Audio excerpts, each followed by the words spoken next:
आज भगवान सुखदेव कहते हैं, राजा परीक्षित, ऐसी सुंदर सुंदर बाल लीलाएं भगवान ब्रज में करते हैं और ब्रज की जो सुंदरता है भगवान से और भी अद्भुत हो गई है।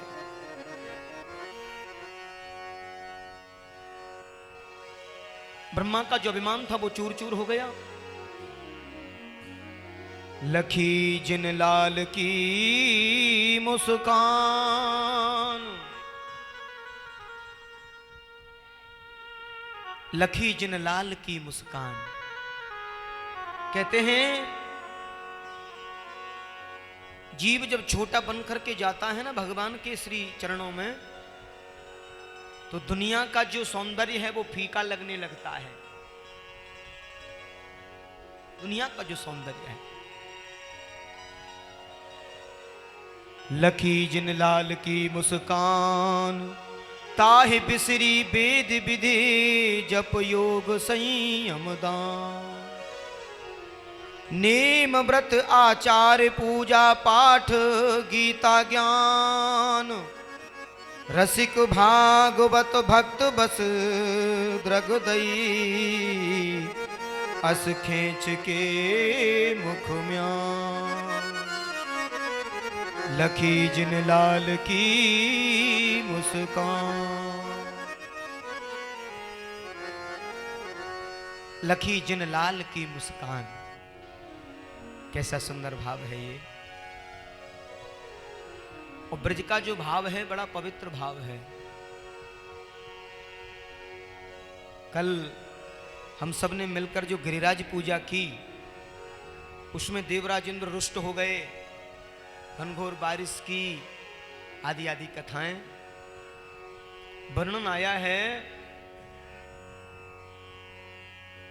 कि देवराज इंद्र को जब ये मालूम हुआ कि ये साक्षात ईश्वर हैं, कोप किया।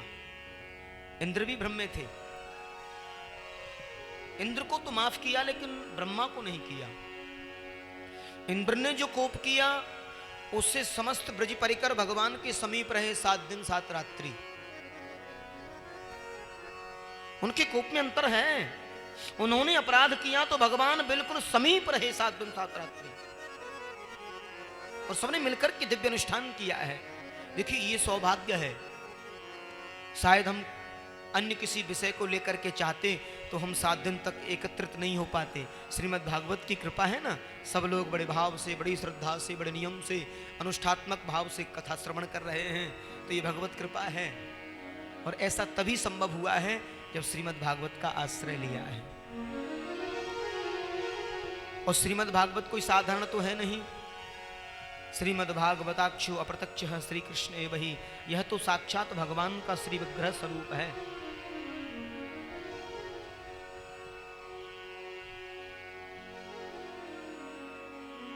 तो देवराज इंद्र ने जो कोप किया उससे सभी भयभीत होकर के भगवान की शरण में रहे 7 दिन, इसलिए उन्हें माफ कर दिया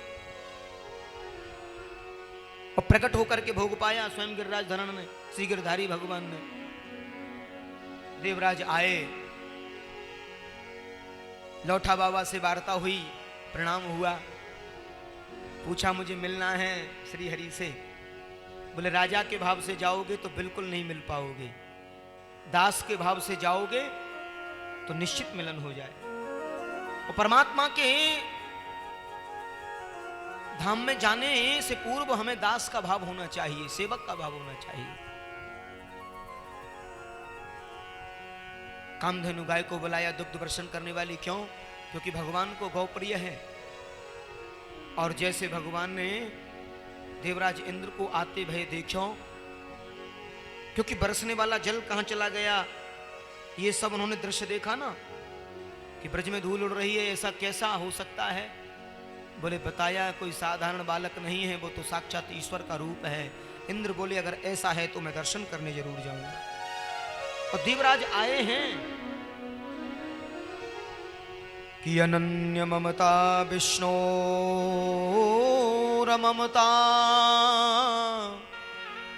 ममता प्रेम संगता। भावसैव सांध्रात्मा भावसैव सांध्रात्मा बुधि प्रेमानिगध्यते।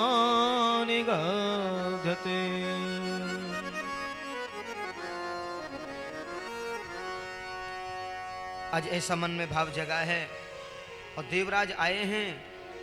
कहते हैं देवराज ने आकर के भगवान को प्रणाम किया और श्री हरि को प्रणाम करके निवेदन किया है, प्रभु मुझ दास को क्षमा कर दीजिए, मैं समझ नहीं पाया आपको, आपकी छटा को। क्या दास को क्षमा नहीं करोगे? मुझे लगता है मेरा जो अपराध है वो क्षमा योग्य नहीं है, मेरा जो अपराध है वो क्षमा योग्य नहीं है। लेकिन मैंने सुना है आप तो दीन वत्सल हैं, दीनानाथ हैं, कि विशुद्ध तत्वम धाम शांतम तपोमयं ध्वस्तरजस्तमस्कं मायामयोऽयं गुण संप्रवाहो न विद्यते ते अगुणानुबंध।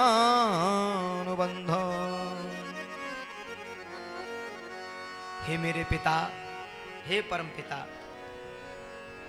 आप अनंत हैं और हो सके तो मेरी गलती को माफ करना। वैसे मेरी जो गलती है ना वो क्षमा योग्य नहीं है, मैंने जो त्रुटि की वो क्षमा योग्य नहीं है। ऐसे को उदार जग माही बिनु सेवा जो द्रबही दीन पर राम सरिस को नाही। और मैं जानता हूं मेरे अवगुणों को शायद आप नहीं देखोगे। हम लोग कहते हैं ना, प्रभु जी मेरे अवगुण चित्त न धरे हों। भगवान कभी हमारे अवगुणों को नहीं देखते। अगर वो हमारे अवगुण देखने लग जाएं तो हम क्षमा योग्य है ही नहीं। हम जैसा पापी निकष्ट कोई हो नहीं सकता। कितनी गलतियां करते हैं जीवन में हम, भगवान हमें फिर भी माफ कर देते हैं। दासो हम क्यों? भगवान चाहते हैं कि मैं तेरे कर्म देखता हूं, तेरे कर्म कैसे हैं। भाव बिन कुछ भी वो देवे मैं कभी लेता नहीं। भाव से एक फूल भी दे वो मुझे स्वीकार है। कहा आप तो श्रद्धालु हो, श्रद्धा मन में आई है और अपनी गलती को स्वीकार किया है। देवराज तुमने अपराध नहीं किया, तुमने तो अच्छा किया। अगर तुम ऐसा क्रोध नहीं करते तो मैं और मेरे ब्रजजन एक साथ मिलकर ये अनुष्ठान नहीं होता। क्योंकि सप्ताह पर्यंत 7 दिन रात्रि मेरे समीप रहे हैं और सबने नाम संकीर्तन किया है। श्री कृष्ण शरणम मम गिरिराज धरण हम तेरी शरण, गिरिराज धरण हम तेरी शरण। सब लोग रहे साथ में, लेकिन आज तेरे कोप की वजह से सब हुआ है। एकदम से इंद्र चरणों में लेट गए। मैंने सुना था वही हो आप तो दीनों के नाथ हो, दीनानाथ हो। प्रभु मेरे जैसे अपराधी को आपने एक पल में क्षमा कर दिया और मेरे अपराध को कृपा बता रहे हो। आप जैसा भगवत वत्सल कोई हो नहीं सकता, आप जैसा दीनानाथ दया का सागर कोई हो नहीं सकता। अब मेरा मन इंद्रलोक में जाने का नहीं है, इंद्रासन मुझे स्वीकार नहीं है, मैं गद्दी स्वीकार नहीं करूंगा। आपके श्री चरणों में रहने का आश्रय चाहिए। भगवान मुस्कुराते हैं, देवराज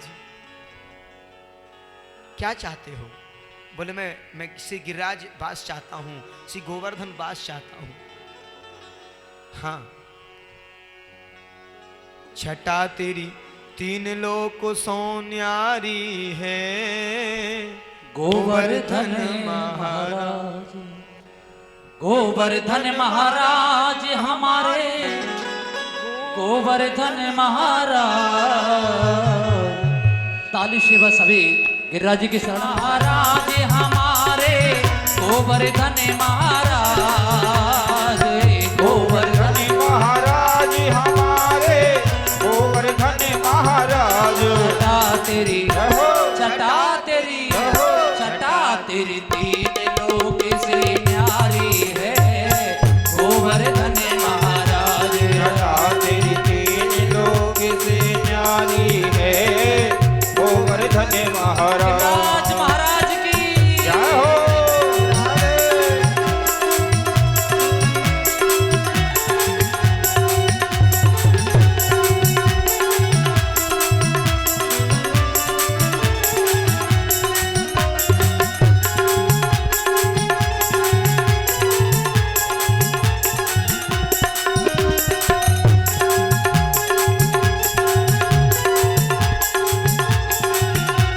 इंद्र को मद मर्दन कीनो इंद्र को मन मर्दन कीनो तुरत ब्रज को बचाई लीनो सत ब्रज को बचाई लियो प्रकट हो के दर्शन दीनो प्रगट हुए के दर्शन दीनो के गिरवर के गिरवर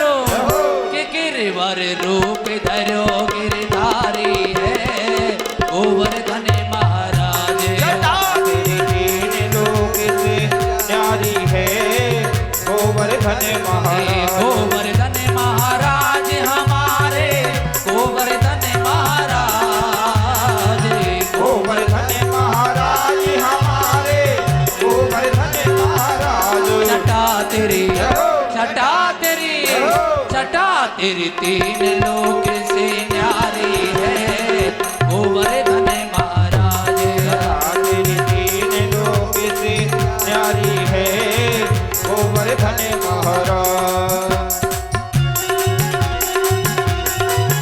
गिरिराज महाराज की जय हो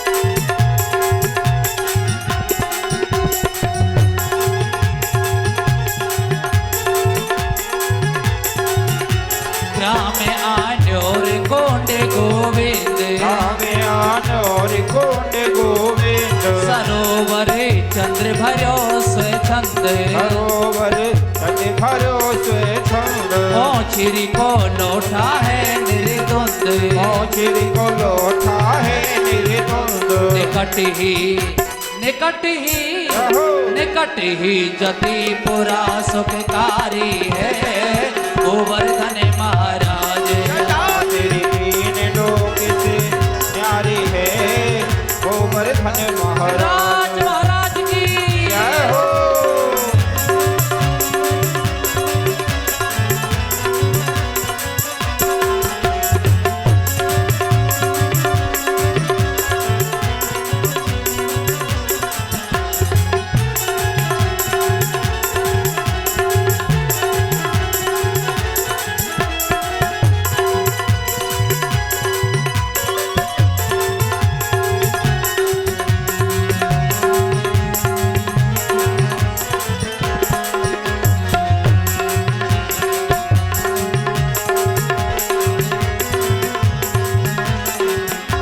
शिखर के ऊपर नाचत मोर घर के ऊपर नाचत मोर शिखर के ऊपर नाचत मोर घर के ऊपर नाचत मोर संत जने पड़े रहे चहु ओर संत जन पड़े रहे चहों ओर देव को ध्यान धरे निशि भोर देव को ध्यान धरे निस ओर करे जो हो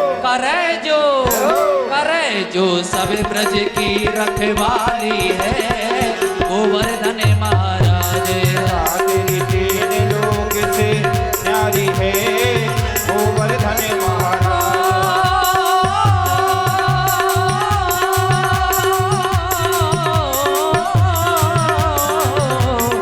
गिरिराज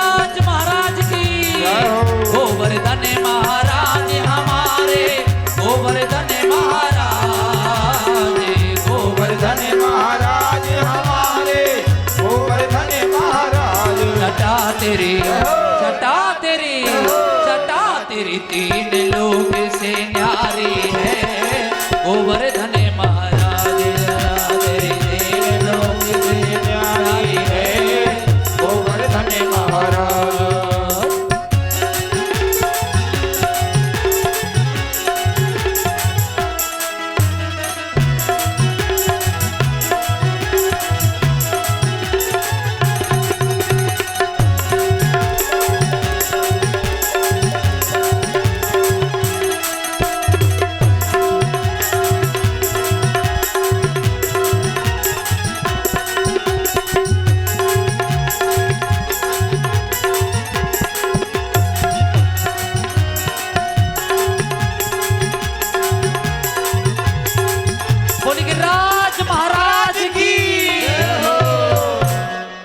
बोली श्री गिरिराज धरन की। परीक्षित, ऐसा प्रेम मिला है ब्रज में।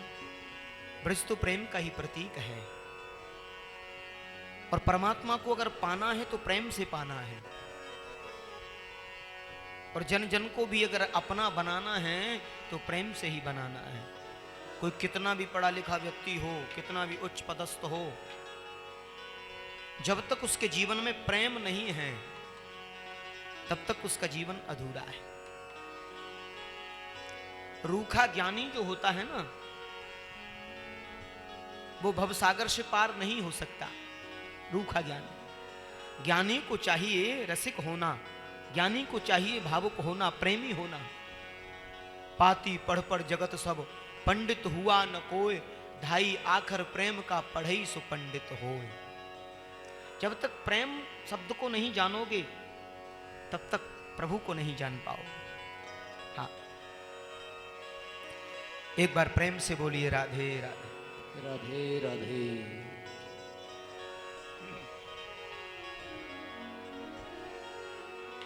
ब्रह्मभूत प्रसन्नात्मा न सोचती न कांक्षति, समः सर्वभूतेषु मद्भक्ति लभते पराम्।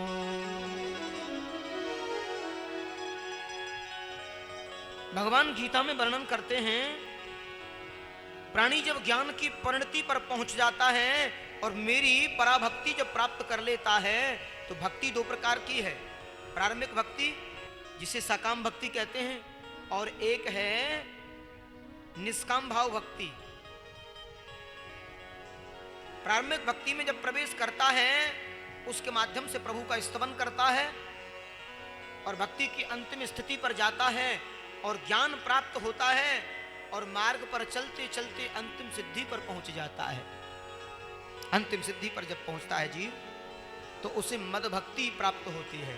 मद भक्ति लभते पराम। ऐसी मद भक्ति, दिव्य पराभक्ति मिल जाती है और जीवन में निष्कामता आ जाती है।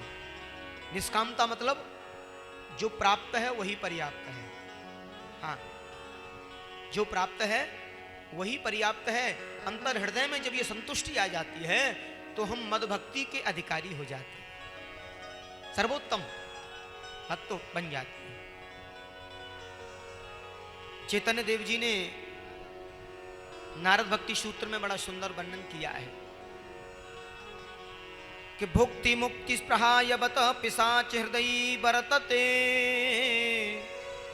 मावत प्रेम सुखस्यान कथमप्योदयो भवे। एक बड़ी सुंदर बात कही है नारद भक्ति सूत्र में, सुनिए बड़े ध्यान से। चैतन्य देव जी ने लिखा है कि व्यक्ति भक्ति के बदले, जीव भक्ति के बदले अगर भोग की कामना करता है, भक्ति करते करते भोग की कामना करता है, तो परमात्मा उसे कामना को पूर्ण करते हैं, इच्छा को पूर्ण रखते हैं।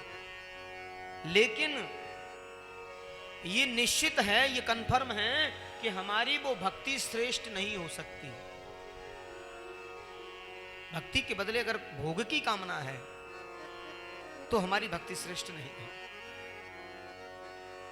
इसलिए परमात्मा के चरणों में जब जाएं तो निष्काम भाव जाएं। मैंने प्रथम भी कहा कि परमात्मा मांगना तो भगवान से भी नहीं है।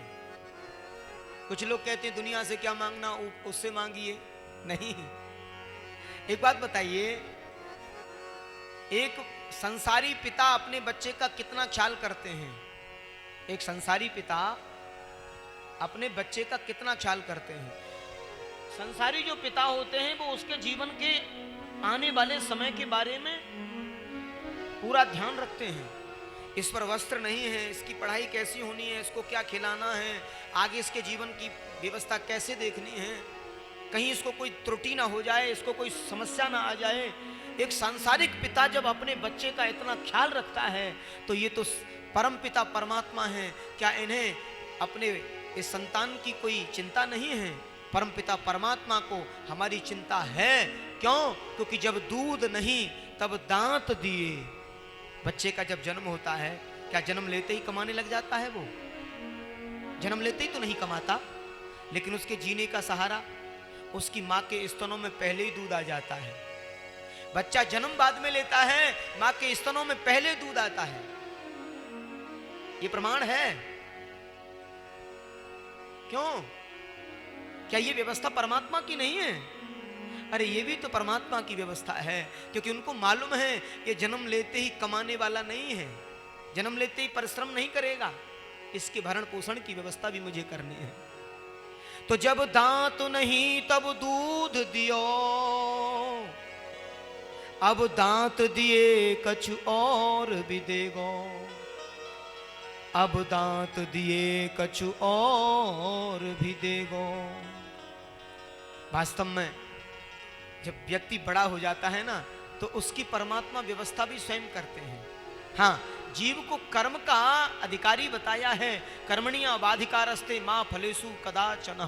हमें कर्म करना चाहिए, लेकिन कर्म करते हुए हमें फल की बिल्कुल इच्छा नहीं करनी है। क्यों? फल तो वही मिलेगा जो प्रभु को मंजूर है। और देखिए, ये बिल्कुल नितांत सत्य है। जिस व्यक्ति के जीवन में त्याग आ गया, बलराम जी, जो अपने लिए कभी कुछ नहीं मांगता, समझ लेना वो भाग्यशाली होगा, वो भाग्यवान होगा। हमेशा परमात्मा पर भरोसा रखना चाहिए और परमात्मा के भरोसे के आधार पर उद्यमी होना चाहिए। ऐसा नहीं कि आप बैठ जाओ, रहे भरोसे भाग के दुख भोग पछताते नहीं। कहीं हम भाग के भरोसे बैठे रहें, काम भी न करें। काम करना होगा, लेकिन फल की इच्छा नहीं होगी। फल तो परमात्मा देने वाला है। और देखिए, भगवान ने कुछ बातें अपने हाथ में आज भी ले रखी हैं बलराम जी। हम कितना भी प्रयास करें हमें यश मिल जाए, यश मिल जाए, लेकिन लगता है नहीं मिलना है ना यश, तो नहीं मिलेगा। लेकिन हमें गति तो नहीं रोकनी। हमें यश नहीं मिला, हमें ये काम करना ही नहीं है, नहीं करेंगे। क्यों नहीं करेंगे? 23 वर्षों की यात्रा में, श्रीमद् भागवत यात्रा को 23वां वर्ष होने जा रहा है और 350वीं कथा आपके मध्य में हो रही है। 350वीं कथा है हमारे 23 वर्षों की यात्रा में। और कहीं कितने उतार चढ़ाव इस यात्रा में हुए, यश मिलना, अपयश मिलना। लेकिन एक बात है, परमात्मा की कथा में तो हमेशा यश ही यश है, अपयश कहाँ है। हाँ, लोगों का अपना हृदय, अपना विचार है, उन्हें कैसी लगी। लेकिन एक बात जरूर है, जिस गति से प्रभु ने इस रास्ते पर डाला है, उस गति को धीमा नहीं करना है, उस गति को बढ़ाना है। क्योंकि परमात्मा मिलन की गति है और धीरे धीरे ईश्वर से मिलन होना है। और ये बात बाबा तुलसी ने पहले ही स्पष्ट कर दी है कि हानि लाभ जीवन मरण, जसे अप जसे विद्या, यस अपयस विद्या। हानि होना, लाभ होना, जन्म होना, मृत्यु होना, यश मिलना, अपयश मिलना, ये हमारे आपका विषय नहीं है। परमात्मा ने अपने हाथ में आज भी ले रखा है, आज भी ले रखा है। तो फिर चिंता क्यों? प्रभु के प्रति समर्पित होना चाहिए। इसलिए परमात्मा के चरणों में जो प्रेम हो वो कैसा हो? वो समर्पित भाव हो। न जाने कौन से गुण पर दयानिधि रीझ जाते हैं, न जाने कौन से गुण पर दया निधि रीझ जाते हैं। परमात्मा कौन से गुण पर रीझ जाए कुछ पता है? हमारा कौन सा गुण उनको अच्छा लगे। सेवा भाव, हमारी पूजा, हमारी पद्धति, हमारा रहन सहन, हमारी वचन शैली, न जाने कौन सा वो समय जिस पर श्री हरि रीझ जाएं। कहते हैं भगवान के प्रति समर्पित भाव होना चाहिए और जीव को वर्तमान में जीने की आदत डालनी चाहिए। वर्तमान में हम जो आज जी रहे हैं वही सब ठीक है। भविष्य की चिंता करने वाले कितने आए कितने चले गए, कोई कुछ कर पाया? कोई अपने टारगेट पूरा कर पाया? अभी रात को सोचते सोचते सुबह भोर हो ना हो, जरूरी है क्या? कल भोर हो ना हो। उठ जाग मुसाफिर भोर भई, अब रैनु कहाँ जो सोवत है, जो सोवत है सो खोवत है, जो जागत है सो पावत है। परमात्मा के प्रति हमें जगना होगा, जागृत होना होगा, आध्यात्म के प्रति जागृत होना होगा। भागवत में श्रीमान सुखदेव स्वामी कहते हैं जीवन में निष्काम भाव आना चाहिए मन में। चारों वेदों का प्रकांड पंडित, छह शास्त्रों का विद्वान, निष्णात विद्वान, लेकिन कृष्ण के प्रति जिनके मन में प्रेम नहीं है तो गोपाल उन्हें मिल नहीं सकता। वो कोई कितना भी बड़ा विद्वान हो, कितना भी बड़ा कोई पंडित हो, जब तक उनके चरणों में निष्काम प्रेम नहीं है तब तक परमात्मा मिलन नहीं हो सकता है। एक बार प्रेम से कहेंगे राधे राधे राधे राधे।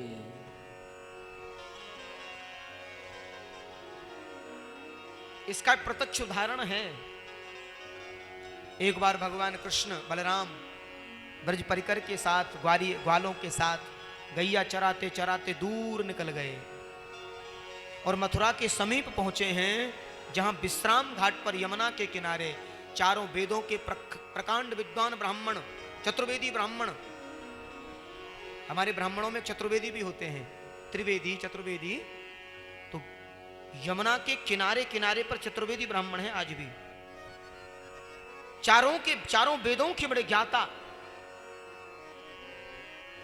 महान प्रकांड विद्वान, वेदों के धारा प्रभास संस्कृत व्याख्यान करने वाले और रोजाना आहुति करने वाले, लेकिन उन्हें अपने ज्ञान पर बड़ा अभिमान।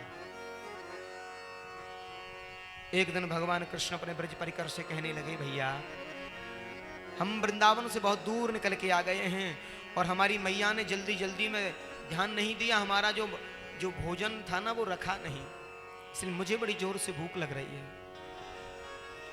क्या चाहते हो?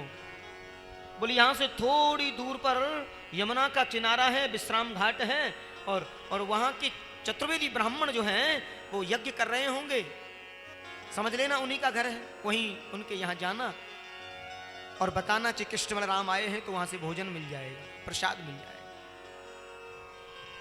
ब्रजवासी बालक कंधे पर लठ रखे ग्वारिया के रूप में और जा रहे हैं, पहुंचे हैं।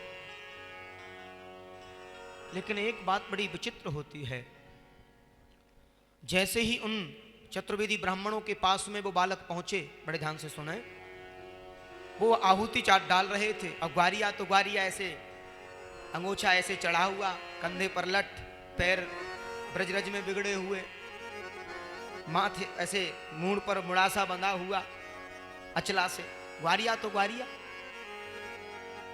जाते ही प्रणाम किया, जय श्री कृष्ण कही, लेकिन वो हवन यज्ञ में आहुति छोड़ने वाले वो अभिमानी ब्राह्मण उन ग्वारियाओं को देख करके एकदम से उनकी जय श्री कृष्ण उनकी प्रणाम भी नहीं ली और एकदम से देखने लगे, ऐसे घूरने लगे, ये कहां से आ गए, माने ये क्यों आ गए।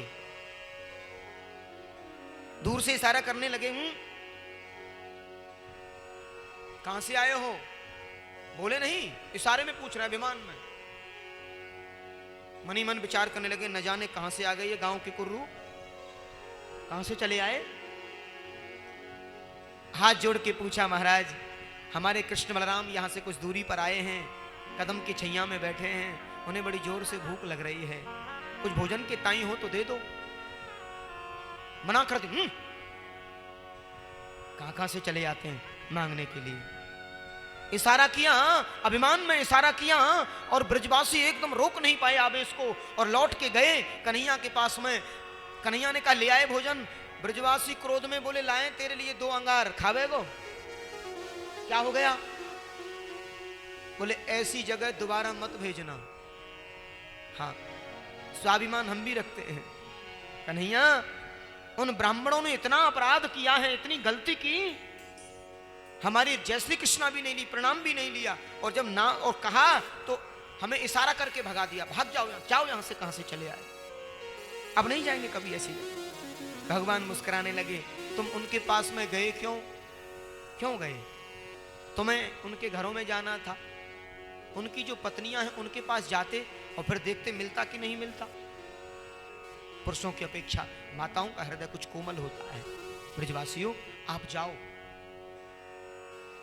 कृष्ण के कहने से फिर चले हैं, और जैसे ही चले तो वो चतुर्वेदी ब्राह्मण हवन में आहुति डाल रहे थे, स्वाहा स्वाहा बोल रहे थे, देखने लगे तो फिर आ गए।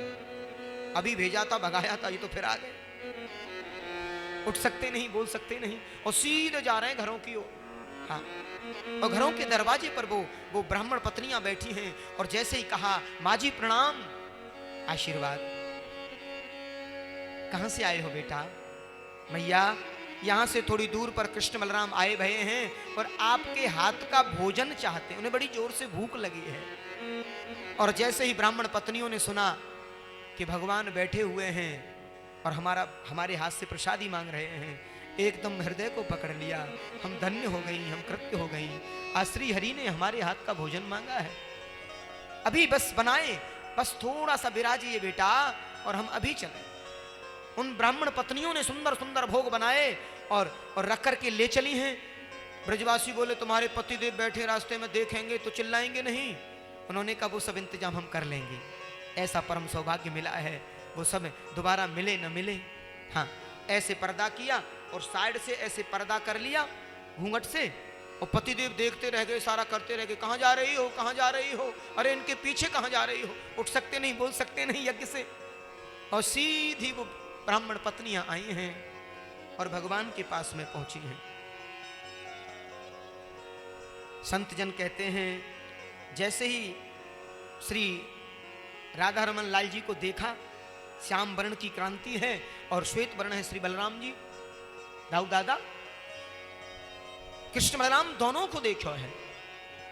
श्याम वर्ण की क्रांति भगवान कृष्ण की है कि श्याम हिरण्य बरधी बनमाल्य बरबह धातु प्रबाल नटवे समनुव्रतांसे विनयस्त हस्तमितरेण धुनानब्ज कर्णोत्पलाल कपोल मुखाम्बुजहासं।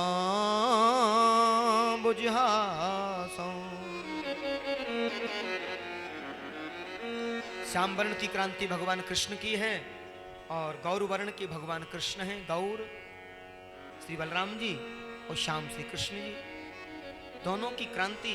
और नटवर जैसे दिख रहे हैं, माताओं ने दर्शन किया है, नटवर बपू नट जैसे दिख रहे हैं।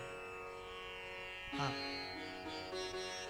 भगवान ने उनका स्वागत किया। स्वागतम बोबा महाभागा आश्यताम कर्माम किम यन्नोद्रक्ष्या प्राप्ता उपन्निमितम हिवा। माताओं, मैं आपका स्वागत करता हूं, हे ब्राह्मण पत्नियों, आपको अभिवंदन करता हूं। आप बड़ी भाग्यवती हैं। यज्ञ पत्नियां बोली, प्रभु हम आपके लिए भोग बना करके लाई हैं, आपके लिए भोग बना के लाए हैं, क्या आप हमारे हाथ से भोग नहीं पाओगे? कितनी भाग्यशाली हैं वो ब्राह्मण पत्नियां। कृष्ण बलराम दोनों गोदी में बैठे हैं और गोदी में बैठते ही उन ब्राह्मण पत्नियों ने भगवान को हृदय से दुलारा है, सर पर हाथ फेरा है, उस नटवर नागर को अपनी गोदी में बैठा करके अपने हाथों से भोजन कराया है। जिन ब्राह्मणों का पूरा जीवन निकल गया आहुति देते देते, प्रत्यक्ष होकर भगवान के दर्शन नहीं कर पाए, उन ब्राह्मण पत्नियों ने केवल प्रेम की ताकत से, प्रेम की उस सामर्थ्य से साक्षात भगवान को अपने हाथों से भोग पवा रही हैं। एकदम से अस्तबंद हुई हैं वो ब्राह्मण पत्नियां, कहती हैं हम धन्य हो गई गोपाल, हे गोविंद हम कृत्य हो गई, आपकी कृपा जो मिली है। हमारा मन नहीं है अब जाने का, क्यों? क्योंकि हम जाएंगी तो हमसे झगड़ा करेंगे।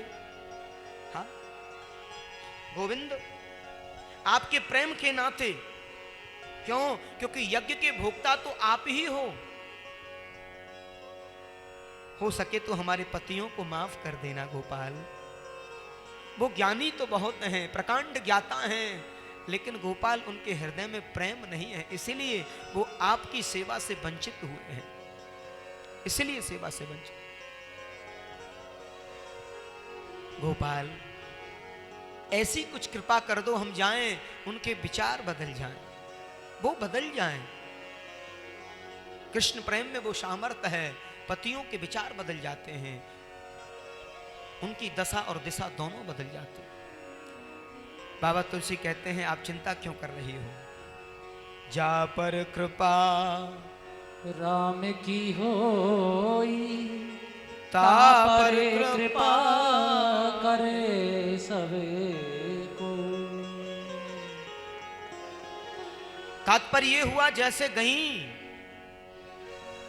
उन ब्राह्मणों ने पत्नियों को आते हुए देखा, एकदम से उनके विचार बदल गए, अपनी पत्नियों को बार बार विनम्र निवेदन करने लगे, आप तो सौभाग्यशाली हो, हमारा पूरा जीवन निकल गया आहुति देते देते, हमने प्रकट दर्शन नहीं पाए, और हमसे कितनी बड़ी भूल हुई। स्वयं श्री ठाकुर जी ने अपने ग्वाल वालों को भेजा, हम समझ नहीं पाए देवियों।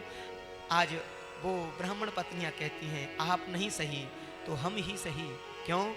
क्योंकि हम आपकी धर्म पत्नी हैं। मैंने कहा पत्नी और धर्म पत्नी दो हैं, पत्नी जो पतन की ओर ले जाए, धर्म पत्नी जो धर्म का अनुयायी बनाए, धर्म की ओर प्रेरणा में ले जाए, वह धर्म पत्नी कहलाती है। एक और बात, पति की पूजा पाठ का किया हुआ आधा हिस्सा पत्नी को खुद ब खुद प्राप्त हो जाता है। आप जितना पाठ पूजा कर रहे हो ना, आधा तो उनको ऑलरेडी चला जाता है। हाँ, और अपने लिए जो कर रही हैं वो सर्वोपरि है, क्योंकि वह घर की लक्ष्मी है। न ग्रहमित्यायु गृहिणी ग्रहमुच्यते। अब आप कहोगे ये ऐसे कैसे कहा? पत्नी का एक नाम और है वेदांत में मास्टर जी, पत्नी का एक नाम और है वेदांत में, अर्धांगिनी है। आधा तो वैसे ही ले लेंगे, कानून के आधार पर भी ले लेंगे और आध्यात्म के आधार पर भी ले लेंगे। ये वेदांत है। तो ये प्रेम का प्रतीक है। आज उन ब्राह्मणों ने अपने आप को धिक्कार किया है, हमारे जन्म को धिक्कार है, हमारे जीवन को धिक्कार है कि धिक जन्मम न स्त्री विद्विधा धिग बहुज्ञाता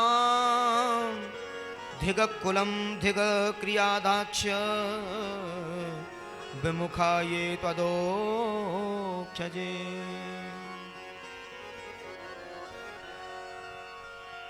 अपनी भार्याओं को बड़ा सम्मान करते हैं, बड़ा आदर करते हैं, बड़ा प्रेम करते हैं। हर घर में नारी का सम्मान होना बड़ा जरूरी है। हमारी संस्कृति में एक बड़ी विशेषता रही है और भारत माता हमें यह शिक्षा दे रही है। देखिए, दुनिया का कोई भी राष्ट्र है, लेकिन मेरे सनातन का जो रास्ता जाता है वो भारत से जाता है, ये कन्फर्म है। क्योंकि भारत में नारी को पूजा जाता है देवी और लक्ष्मी के रूप में, सावित्री के रूप में, सती के रूप में। हमारी परंपराएं, हमारे शास्त्र, हमारे वेद नारी का बहुत सम्मान करते हैं। नारी को भी चाहिए घर में पति का आदर करना। क्यों? क्योंकि नारी के लिए पति जो है वो परमेश्वर का रूप होता है। अर्धांगिनी जो है, जिनकी अर्धांगिनी है, वह उनके लिए परमेश्वर हैं। गलती से भी पति व्रत नियम को न तोड़ें, गलती से भी अपने मुख से उनसे कोई अशुद्ध भाव से कुछ ना बोले, गलती से भी कुछ बुरा ना बोले। क्यों? एक बात कहूं, वास्तव में पिता जो होता है ना बच्चों के लिए, उसका स्थान और भी उच्च बताया है। माँ का स्थान तो उच्च है ही, बच्चों के लिए पिता का स्थान भी बहुत ऊंचा है। क्यों? क्योंकि पिता सारी दुनिया के गम सहन करता है और उन गमों को अपने हृदय में रखता है, किसी से कहता भी नहीं है। माँ तो एक बार को पति से कह लेगी, सहेली से कह लेगी, किसी न किसी से कह करके उसे पूरा कर लेगी, लेकिन ये पिता, इसके हृदय में कितने गम छुपे रहते हैं, ये किसी से कह भी नहीं पाते हैं। और वास्तव में पिता का जो दर्जा है ना, कितने गमों को सहन करके सबकी जिम्मेदारी सर पर उठाए रहता है। वो कौन है? पिता। वो कौन है? सारी दुनिया के गमों को जो छुपाए रहता है। मैं ये कर दूं बच्चों के लिए, अपने बच्चों के लिए ये कर दूं, ऐसा कर दूं, ऐसा कर दूं। वो पिता होता है। पत्नी को चाहिए पति का आदरत्व, और जिस घर में पति पत्नी दोनों में प्रेम होता है, उस घर में लक्ष्मी सदा सर्वदा वास करती है। नारी को कलहप्रिया नहीं होना चाहिए। कलहप्रिया माने तीखी वाणी बोलने वाली नारी जिस घर में होती है ना, उस घर में लक्ष्मी नहीं रहती, अशांति रहती है, वहां शांति नहीं आ सकती। नारी को चाहिए शांति प्रिय। नारी को चाहिए 4 बात सुनकर के एक का जवाब दे। ऐसा नहीं एक बात सुनी तत्काल जवाब, नहीं। नारी को कभी भी इतना तीखे जवाब देने की विचार मन में कदापि नहीं होने चाहिए। और देखिए, पर्सनल लाइफ को लेकर के कोई भी सेल्फ डिसीजन अगर ना लिया जाए तो बहुत ही बेस्ट माना है, बहुत अच्छा माना है। पर्सनल लाइफ का कोई विषय है, उस पर चिंतन किया जाए, मंथन किया जाए। पति पत्नी का आपस का कोई मामला है तो बाहर ना जाए, आपस में एक दूसरे को समझने का प्रयास करें, तोलें कहां हमसे गलती हुई है। हमसे हुई है तो हम स्वीकार करते हैं, और अगर आपसे गलती है तो आप स्वीकार करें। और जीवन में अगर दोनों में किसी बात को लेकर के कहा सुनी हो जाती है तो उस समय एक को चाहिए शांत हो जाना। एक शांत हो जाए तो अच्छा रहता। पति को क्रोध आ गया और श्रीमती जी कोई कम थोड़े ही है, तुम्हें क्रोध आया है तो हमें भी डबल पावर वाला है आपसे, हाँ चले आए कहीं से, तो बात बनेगी नहीं। अगर श्रीमान जी को क्रोध आया है तो थोड़ा सा वहां से हटने का प्रयास करें, उनकी बातों को सुने, और जब वो अपना क्रोध झाड़ दें उसके बाद में धीरे धीरे अपनी बात रखें। बात ये नहीं थी, बात ये है, माने तो ठीक है, नहीं माने तो ठीक है, हमारा कार्य है। और जो देखिए, किसी भी विकास पुरुष के पीछे किसी सुलक्षण नारी का हाथ होता है। किसी भी विकासशील पुरुष के पीछे किसी सुलक्षण नारी का हाथ होता है, इसमें संदेह नहीं है। नारी चाहे तो घर को स्वर्ग बना दे और नारी चाहे तो घर को नरक का अड्डा बना दे, ये नारी के ऊपर निर्भर करता है, नारी के ऊपर निर्भर करता है। और मेरे राष्ट्र में नारी को पूजा जाता है, इसलिए मेरे देश में बोला जाता है, बोलिए भारत माता की जय।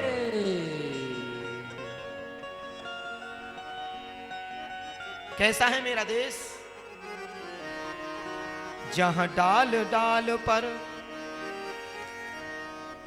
जहाँ डाल डाल पर सोने की चिड़िया करती है बसेरा, मेरा वो भारत देश है मेरा, जो भारत देश है मेरा, वो भारत देश है मेरा। जहाँ डाल डाल पर सोने की चिड़िया करती है बसेरा, वो भारत देश है मेरा, वो भारत देश है मेरा, वो भारत देश है मेरा, वो भारत देश है मेरा। जय भारत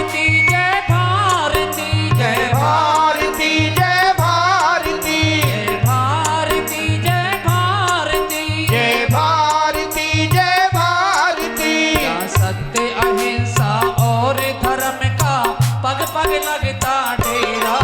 ओ भारत देश है मेरा, ओ भारत देश है मेरा। ओ भारत देश है मेरा, ओ भारत देश है मेरा। एक और बात सुनिए, क्या हो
देश है मेरा, ओ भारत देश है मेरा। जय भारती जय भारती, जय भारती जय भारती, जय भारती जय भारती, जय भारती जय भारती।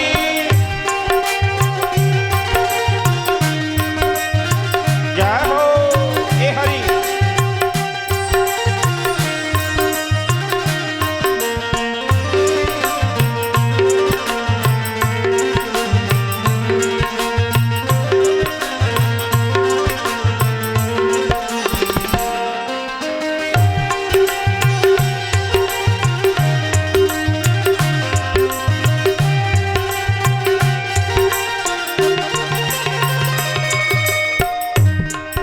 जहाँ गंगा यमुना और कृष्णा कावेरी बहती जाए।